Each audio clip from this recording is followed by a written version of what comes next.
프로듀스 시리즈 조작 사건으로 인해 프로듀스 출신 그룹이 전원 활동 중단 상태에서 가장 최근에 데뷔한 X1이 최종적으로 해체를 결정했습니다.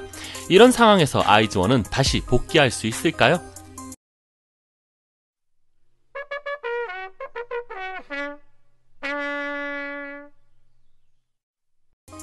프로듀스 시리즈의 조작 사건이 일파만파 커지면서 한창 활동을 진행 중이던 아이즈원의 활동 중단과 가장 최근 데뷔한 프로듀스 X 최종 데뷔조인 X1이 공식적으로 해체하기로 발표했습니다.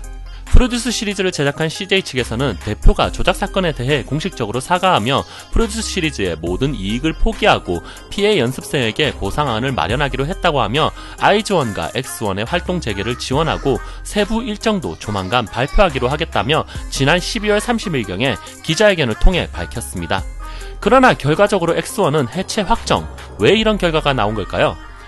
연예계의 흐름은 기본적으로 보면 아무리 많은 팬덤과 인지도를 가진 스타라 해도 결국 기획사 입장에서는 해당 아티스트가 돈이 되는가 아닌가를 생각할 수밖에 없습니다.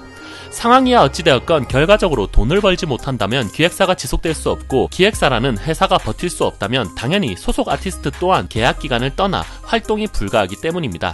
이런 상황에서 X1의 경우 사실상 최종 데뷔조 발표 직후 조작 사건이 터졌고 앞선 그 어떤 프로듀스 그룹보다 조작 아이돌이란 수식어가 강하게 붙었습니다. 때문에 8월부터 10월까지 사실상 실제 활동 기간은 2달이 채 되지 못했고 활동 기간이 짧은 만큼 X1이라는 브랜드의 인지도와 지지도가 그리 높아지지 못하고 부정적인 이미지만 잔뜩 껴안은 것으로 보입니다.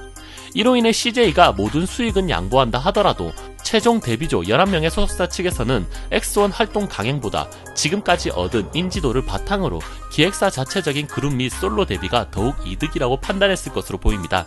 이로 인해 X1 멤버들의 소속사들은 천원 합의를 이끌어내지 못하고 해체를 결정하게 되었습니다. 그렇다면 또 하나의 그룹 아이즈원은 어떨까요? 아이즈원과 X1이 궁극적으로 다른 점은 바로 활동 기간입니다.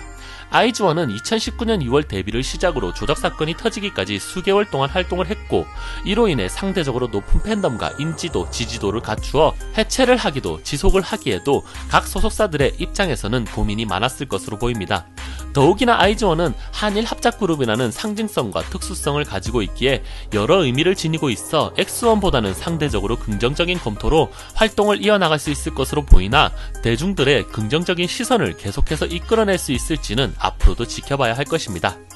추가로 지난 영상에서 아이즈원 해체 확정이라는 어그로성 영상으로 상처 입은 아이즈원 팬분들께 사과를 드립니다.